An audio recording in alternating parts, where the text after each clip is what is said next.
Herring Review. What's going on, Yidden? Welcome back to Herring Review. We're over here with Rudy again.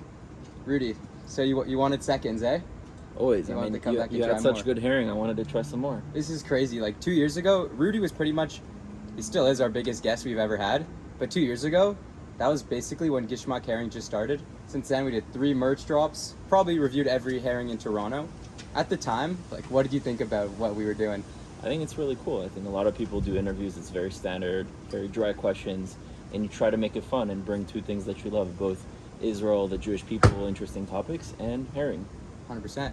Also, I remember very vividly last time you were like days out of Nigerian prison. Yes. That was crazy. Yeah, it's been 2 years since. We're actually going back to Nigeria soon. Oh, yeah? Yeah. Did you take the necessary precautions so you don't go to jail again? Things have changed. There's a new government there, and so, Yeah? we're Oh, confident they'll be well. That's awesome. You know that it's a month of Elul right now. You know what happens in Elul? Slichot. You know where the king is? Or everywhere. The king is in the field. Have you heard that? Yes. Like the whole thing? It is. I think it's amazing. My birthday is in Elul, Oh, wow. 20th of Elul. What? It's a very, very holy month. Do you have like a good Elul story? Well, this year I'm turning 30, Oh, wow. and Good every for them. 15 years the Hebrew and the Gregorian calendar align. Oh, So yes. this year I'm celebrating It's my like that. birthday on the same day. Happy birthday, Rudy. Tada, tada. Last time when you were on Herring Review, you were really fascinated with the kichel, Mhm. and me and my friends couldn't figure out why. And every time I'd give you a piece of kichel, you'd say thank you for the kichel. And since that episode, we've said thank you for the kichel on probably every episode in your honor. Should make a t-shirt. Thank you for the 100%. That's coming. We also want to do an Elul merch drop. The king is in the field. Nice. Yeah, because usually he's in the castle, but now he's in the field. You like bubbly? I haven't had, so let's try it. You've never tried bubbly? I don't think so, no. No way. I left the U.S. a few years ago. It's a new thing in North America. 100%. We look a little shahakol over here. Baruch atah Adonai Eloheinu melech haolam shekol mi bidvaro. Amen. So this is your first bubbly ever. First bubbly. Wow. It's my favorite drink ever.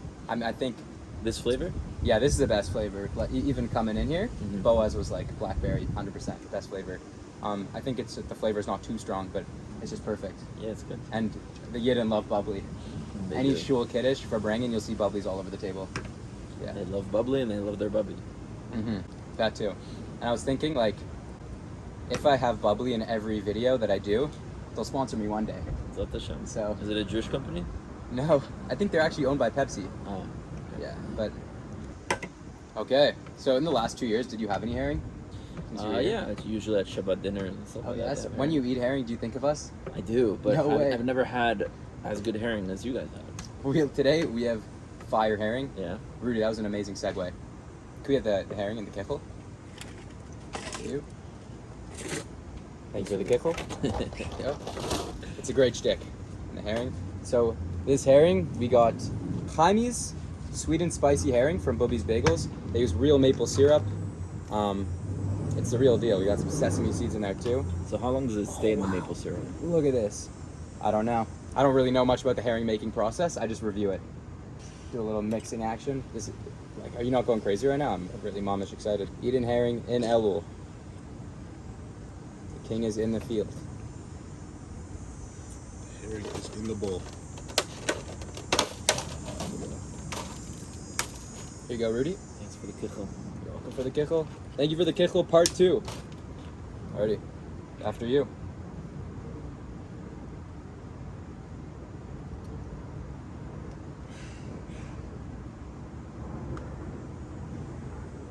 Oh, doubling up. Yeah.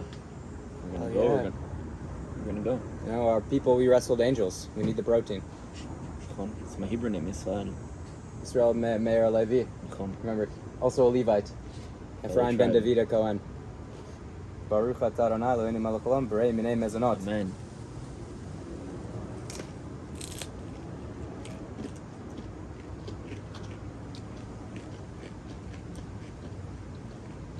It's a burst of many flavors. Mm-hmm. And then the spice hits at the end. Mm-hmm.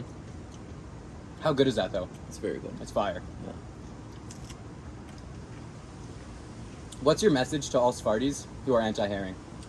I don't think Sfardis are anti-herring. I think Sfardis are Yeah, I shouldn't generalize with you here. I think we're anti-gefilte fish. Okay. And there's reasons for that. Okay. Fish is good on its own, as you can see. why gefilte it? You know, why make it worse? Why downgrade it? 100%. Well, I'm sure there must be a reason. Look, even this wasp wants to get some of this herring. Yeah. Well, I think that the history behind gefilte fish is also where I find problematic, because Jews couldn't afford or couldn't buy quality fish, so they would give us the ends, the skins, the stuff that was less desirable, and to make something out of it, Jews grounded it up and made gefilte fish, and to decorate it, we put a little carrot on top. So I get it then, but today, now that we've gone out of that oppression, we don't need to still oppress our taste buds by eating gefilte fish. Now, I know that some people like it, but I personally don't like it. Yeah, your like big mantra is decolonize the land, but Decolonize the taste buds. 100%. That's what I'm saying. Rudy, have you ever been stung by a bee before? No. No way. Not. Me neither. Yeah. I always wondered why I never got stung. Like, I know Sure, there's a bee right here. Yeah. I just swat them away. They never sting me. It wants Maybe it's like tribal Levite. They don't want the smoke. I don't know why. Never been stung. Never will. How's the Sudra business going? Sudra's good. We're coming out with new colors soon. No way. Yeah. What colors? Can we drop that information here? Also, some of them. There's going to be white on white, black on black. Oh, that goes hard. There's going to be a tan beige on white. Oh, damn. And then there's going to be also a Bordeaux red. Bordeaux red? Mm-hmm.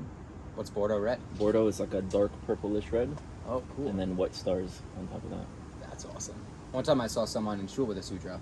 Yeah? I was like, yeah, I told him it was a 6 Sudra. And you told them that Must we have been did a one of review? yours. Yeah, it must have been. You're the only person who sells Sudras, eh? What's the competition like in the market? Sudraim. Well, I look at it less as a business. I look at it more as like reviving an element of our culture. True. So it's not my Sudra. Well, the company is called My Sudra, but it's not mine. It's all of ours. So a lot of people are like, oh yeah, I got Rudy's Sudra. It's like, no. It's part of our culture that we've revived, that we've lost over time.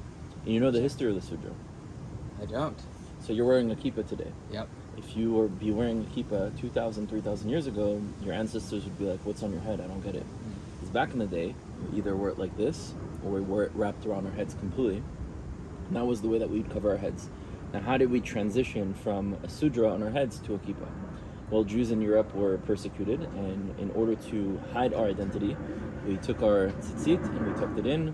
We took our sudra, we minimized it into a kippah, because technically the mitzvah is covering your head.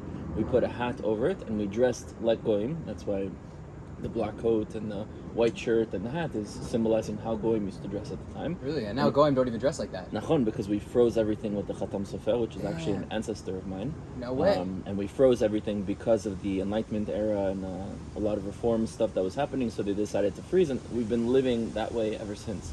But the kippah is actually a minimization of our ancient sudra. So today, to wear the sudra, whether on your neck, whether on your head, in whatever way you want, whether you're male, female, doesn't matter, it's a part of reviving that culture that we've lost over the years. That is awesome. What's your favorite mitzvah? Ooh, I don't know. I don't have an answer for you. Or one. Yeah, you can't pick a favorite. They're all awesome. If I give an answer, I have to give a real answer. So it's a question that I'm gonna have to think about. Fair, but you could also always just say Shabbos. I mean, Do you love Shabbos? Yeah, of course. Tell me a cool recent Shabbos story. Shabbat. It's not recent, but it was in 2018. Yeah. I landed in Cusco in Peru Friday morning.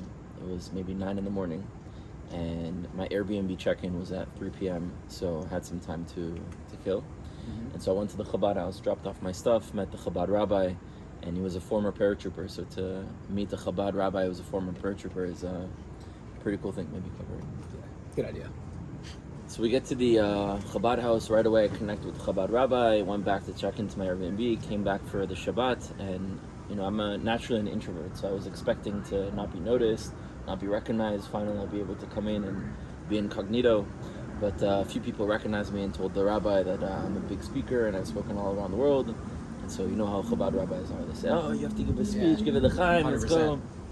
And so I came up, gave a speech off the bottom of my heart, and eventually that led to the rabbi being inspired to wanting to do a Kabbalistic retreat in the nature, which we did on Sunday. It was 3 days.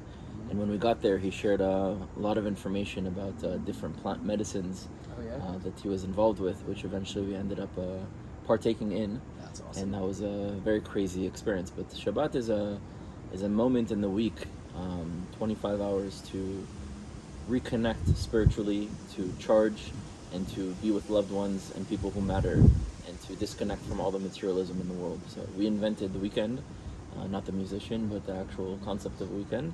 And that's what Shabbat is. It's meant to charge us all. Now, everyone does Shabbat in different ways, and I think we do it in a way that needs to benefit us to the most of its ability.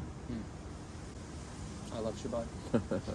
What's your favorite Shabbat experience? My favorite Shabbat experience is one time I was in Israel, and we went to Tekoa for Shabbat, and that was a really cool experience. I felt like there was no really security around there. Everyone was super chill. Me and my friend just stayed in someone's caravan. We didn't know them. It was unlocked. It's from above. Oh, of course. Yeah, the boss is watching over us. But I feel like everywhere else in Israel, you see a lot of security. But Tekoa, you would think that there would be a lot of security, but it was so chill. It was an awesome Shabbos. Mikvah, walk around in the wilderness. Yeah, there's a mindset of some Jews in Judea and Samaria who don't believe they should be living with walls or fences protecting them because they believe this is their land. We don't want to be living in fear. And so a lot of them have that mindset that we need to live openly, and whatever danger comes, we will deal with it. So last time you were here, there was a big emphasis on reviewing the herring. Now it's just more of the vibes. So, but if you want, you can give a score of the herring. So I don't eat much herring. So when I do eat herring, I'm always like, is this going to be the same quality as herring review type herring? And unfortunately, I haven't. Never had. I would give it, out of the herrings that I've had, solid 9.5. That's a great score. This one, even for me, it's always above a 9. Every time I eat herring, I change a score. You know, I've already had all the herring. So Rudy, welcome to Toronto. Thanks for coming on the show. And Rudy would have already spoken before this comes out, but I was going to tell them, come listen. Tell them, check out the show. We'll post that a little bit check out today. the show. Rudy, tell us about what are you doing tomorrow? Tomorrow there's a talk at the Kehila Center here, the Sephardic Synagogue. Amazing place, by the way. This whole area off of Bathurst is like the Crown Heights of Toronto. It's Cordova Drive. I mean, you even have Chabad Street Yeah, here. the Sephardic Crown Heights. That too. It's literally see that whack the beat. Yeah. I wonder if the Khatam Sofer was also immune to bees. He's your relative. I actually have a few relatives that are Gedolim, Rashi as well. Two of his daughters, because eventually the descendants get married and lead to... I've heard that before. A lot of people are related to Rashi, eh? So I have a few people in the past on my father's side. My great uncle was a Chacham in Baghdad back in the day. Nice. So it that's my claim to carries fame. in the generation. I guess, yeah. And now I just eat herring. Okay. Alrighty, so we'll see you later. Thank you. Thank And peace out, Yidden. Herring Review.